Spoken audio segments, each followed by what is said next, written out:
আসসালামু আলাইকুম। আমি আজকে পটল আলু দিয়ে মজাদার একটি রেসিপি করব।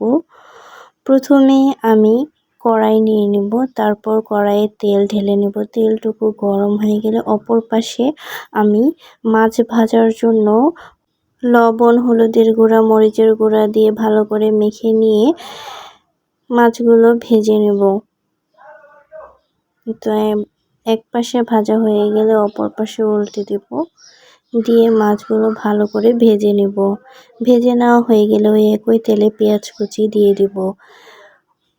পেঁয়াজ কুচি দিয়ে ভালো করে নেড়ে চেড়ে লাল লাল হয়ে আসলে আদা রসুন জিরা বাটা দিয়ে দিব, মরিচের গুঁড়া দিয়ে দিব 2 চামচ, হলুদের গুঁড়া দিয়ে দিব 1 চামচ, ধনিয়া গুঁড়া দিয়ে দিব 1 চামচ, লবণ স্বাদ অনুযায়ী দিব, দিয়ে ভালো করে নেড়ে চেড়ে কষিয়ে নেব। নিয়ে পানি দিয়ে দিব।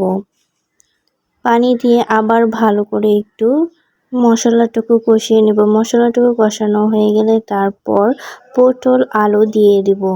দিয়ে ভালো করে নেড়ে চেড়ে আবার পানি দিয়ে দিব। দিয়ে পটল আলুটুকু সিদ্ধ করে নেব। এই তো এরকম হয়ে আসলে তারপর পানি দিয়ে দিব। ঝোলের পানি দিয়ে দিব। দিয়ে একটা একটা করে সব মাছগুলো দিয়ে দিব।